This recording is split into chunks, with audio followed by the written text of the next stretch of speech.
আসসালামু আলাইকুম রহমতুল্লাহ। এই বাংলাদেশটা চারিদিক থেকে গিলে খাওয়ার জন্য ষড়যন্ত্র করছে। আর এই ষড়যন্ত্রের মূল ব্যক্তি হলো আমাদের দেশের রাজনীতিবিদ এবং উপদেষ্টা মণ্ডলী। তার কিছু প্রমাণ দিব, এই জন্য আজকে আপনাদের সামনে এসেছে। প্রিয় দেশবাসী, গণ অধিকার পার্টি এবং পিআরপির পক্ষ থেকে আপনাদের সবাইকে জানাই সংগ্রামী শুভেচ্ছা ও অভিনন্দন। গত 3 তারিখের আজ 3 ফেব্রুয়ারি শেষ সময়ে যেন তেন শিক্ষা আইনের চেষ্টা, যেন তেন ভাবে শিক্ষা আইনের সংস্কারে একটা প্রতিবেদন দিয়েছে সরকার। যেন তেন, এটা পেপারে আসছে। আরও আসছে, দেখেন, এই শেষ সময়ে যুক্তরাষ্ট্রের সঙ্গে গোপন চুক্তি, ব্যবসায়ীরা সেখানে উদ্বিগ্ন। আরও একটা খবর আসছে, সেটা হলো বেশিরভাগ সংস্কারের উদ্যোগ লক্ষ্যভ্রষ্ট। বেশিরভাগ সংস্কার উদ্যোগ লক্ষ্যভ্রষ্ট। তাহলে যাদেরকে আমরা বিশ্বাস করে ক্ষমতায় বসালাম সংস্কারের জন্য, তারা সংস্কার তো করতে কিছু পারলই না, কচু করলো। এখন এই শেষ সময় এসে শিক্ষা একটা সংস্কার প্লেস করলো। যে সংস্কারটা তারা প্রতিবেদন প্লেস করেছে সেটা হুবহু শেখ হাসিনার সরকারের যে প্রতিবেদন ছিল, যে সংস্কার ছিল, একই জিনিস। তাহলে এরা কি করলো? এদেরকে কলা দেখানোর জন্য বসানো হয়েছিল ক্ষমতায়।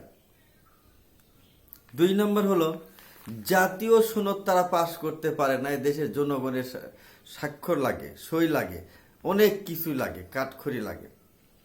আর যুক্তরাষ্ট্রের সঙ্গে তারা একটা গোপন চুক্তি করলো, সেখানে জাতিকে জানানোর প্রয়োজন হলো না, কাউকে জানানোর প্রয়োজন হলো না। এই হলো উপদেষ্টা পরিষদের চরিত্র।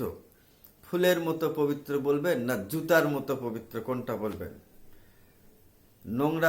নোংরা নর্দমার মধ্যে হেঁটে গেলে যে জুতা পবিত্র, যে পরিমাণ পবিত্র হয়, এদের চরিত্র ঠিক সেই পরিমাণ পবিত্র।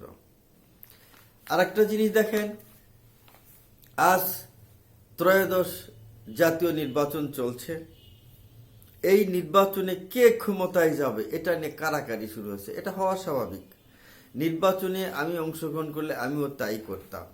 কিন্তু আগে দেশ, মাটি ও মানুষ, এই 3টা যদি আমার মধ্যে না থাকে, তাহলে আমার রাজনীতি করার প্রয়োজন নেই।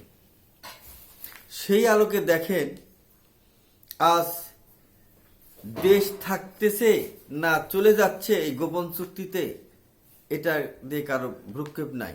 এদেশের মাটি থাকতেছে না, সার্বভৌমত্ব থাকতেছে কি থাকতেছে না, কেউ নাই। কারো ভ্রুক্ষেপ নাই, কোনো নেতার নাই। রাজনীতি যারা করছে, নির্বাচনে যারা অংশগ্রহণ করে, তাদের কারোরই নাই। জামাতের নাই, বিএনপির নাই, অন্যান্য দলের নাই, কারো কোনো দলের নাই। অথচ তারা শুধু ক্ষমতায় যাওয়ার জন্য ব্যস্ত। এই দেশ যদি অন্যের হাতে চলেই যায়, তাহলে দেশের মানুষের কি হবে? তাহলে দেশ, মাটি, মানুষ, এই 3টা নিয়ে আমাদের রাজনীতি। এই 3টা তাদের বক্ষের কেউ ধারণ করতে পারে নাই। তারা শুধু কেমনি ক্ষমতায় যাবে কামড়া কামড়ি নিয়ে ব্যস্ত। আজ ইউনূস সাহেব শেষ সময় কাউকে না জানিয়ে গোপনে যুক্তরাষ্ট্রের সঙ্গে কি চুক্তি করলো? যদি প্রকৃত দেশপ্রেমিক এবং রাজনীতিবিদ আপনারা হইতেন, তাহলে আপনাদের এই প্রশ্নটাই আগে, যে নির্বাচন বন্ধ, আগে এরা জবাব দেন। কি চুক্তি করেছেন আমাদেরকে দেখান। আমাদেরকে না দেখানো পর্যন্ত নির্বাচন এই পর্যন্ত স্টপ থাকবে। কিন্তু তা কেউ বলছে না। যে ডক্টর ইউনূসের যা কামাই করা দ্বারা করে নিয়ে গেছে, এখন আমাদের কামাই করতে হবে। তাই আমাদেরকে তাড়াতাড়ি ভোট দিয়ে ক্ষমতায় বসান, আমাদেরকে এক্ষুনি ক্ষমতায় যেতে হবে। এই হলো রাজনীতি। এই যদি রাজনীতি হয়, আর এই যদি রাজনীতিবিদদের চরিত্র হয়, তাহলে প্রিয় দেশবাসী, আপনাদের কাছে আমার আকুল আবেদন, আপনারা দেশপ্রেমী জনবান্ধব নেতাকেই ক্ষমতায় যাওয়ার সুযোগ করে দিন। যদি তা না করেন, এর দুর্ভোগ আপনাদেরকেই পোহাতে হবে, আমাদেরকেই দুর্ভোগ পোহাতে হবে, নেতাদেরকে নয়। বাংলাদেশ সৃষ্টির পর থেকে যত নেতা নেত্রী সৃষ্টি হয়েছে, কোনো নেতার কিন্তু দুর্ভোগ পোহাতে হয়নি। প্রেসিডেন্ট এরশাদ জেলখানাতেও ছিল, কিন্তু সেখানেও রাজার হালে ছিল। শেখ হাসিনা পালিয়ে গিয়েছে, সেখানেও রাজার হালে আছে। তারা যেখানেই থাকুক, তারা স্বর্গীয় সুখ বা বেহেশতি সুখেই থাকতেছে, তাদের কোনো সমস্যা নাই। রক্ত দিতে হচ্ছে আপনার ছেলে মেয়ের, শহীদ হতে হচ্ছে আপনার ছেলে মেয়ে, নির্যাতিত হচ্ছে আপনার ছেলে মেয়ে, জেল খাটছে আপনার ছেলে মেয়ে। এই দেশে অপরিসীম পরিশ্রম করে বেতন থেকে বঞ্চিত হচ্ছে, সেটাও আপনার ছেলে মেয়ে। অনেক কষ্টে আপনি শিক্ষা দিচ্ছেন, শিক্ষার পরে বঞ্চিত হচ্ছে, চাকরি থেকে কর্মসংস্থান থেকে বঞ্চিত, সেটাও আপনার ছেলে মেয়ে। তাদের ছেলে মেয়ের চাকরির দরকার নাই, ব্যবসার দরকার নাই, কিন্তু তাদের হাজার হাজার crore crore lot of money তাদের ব্যাংক ব্যালেন্স জমা হচ্ছে, বিদেশে পাচার করছে, বিদেশে অট্টালিকা করছে। এটা করবেই তারা। তাই ওই জাতীয় নেতাদেরকে আপনারা পদাঘাত করুন, রাজনীতির মাঠ থেকে বিতাড়িত করুন।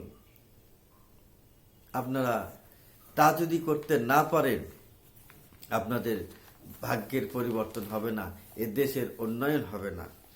একটা জিনিস দেখেন,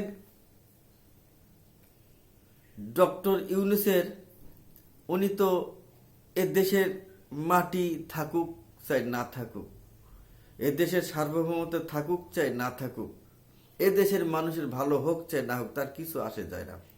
সে যেদিনই ক্ষমতা ছাড়বে সেই দিনে উনি বিদেশ চলে যাবে। উনি তো আগেও বলেছেন উনি এই এই সেক্টরের, এই ডিপার্টমেন্টের লোক উনি নয়, উনি ওনার জায়গায় চলে যাবে। আগেও বলেছে, এখনো তাই, উনি চলে যাবে ওনার জায়গায়। তাহলে যে লোকের প্রতি মায়া মমতা দেশের নাই, তাকে কি দরকার?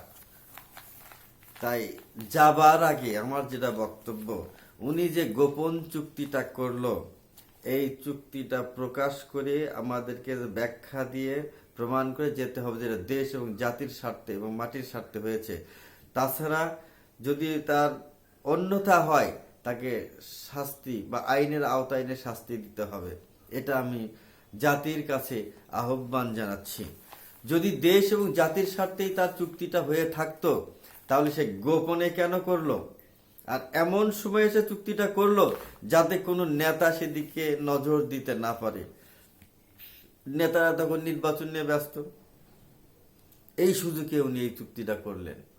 আবার এই সুযোগেই উনি শিক্ষা সংস্কারে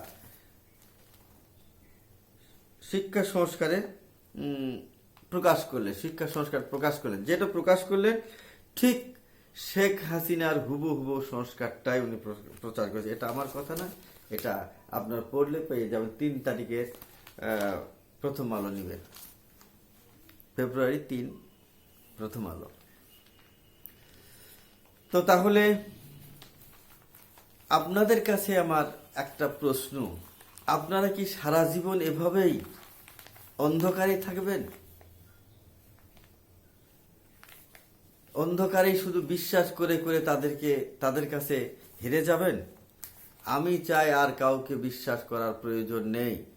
তারেক জিয়াও মুসলিকা দিয়ে গিয়েছিল যে এদেশে আসবে না, এদেশে সে রাজনীতি করবে না। আবার সে এসেছে, রাজনীতি করছে। ঠিক একই কায়দায় শেখ হাসিনাও পালিয়ে গিয়েছে, কিন্তু ওখানে বসে থেকে এই দেশের রাজনীতি কর্মকাণ্ড করছে। তো যারা এই দেশের ক্ষতিকারক, যারা এই দেশে লুটপাট করেছে, তাদেরকেই যদি আবার সুযোগ দেওয়া হয়, বা তারা সুযোগ চায় আবার আপনার দিয়ে দিবেন, তাদের চরিত্র ফুলের মতো পবিত্র, এটা যদি আপনারা বলেন, তাহলে এর দায়ভার তো অন্য কারণ না, আপনাদের নিজেরই। নিজের বিবেক খাটান, কিসে ভালো হবে কিসে ভালো হবে না, এইটা বিবেক খাটিয়ে আপনি সিদ্ধান্ত গ্রহণ করুন।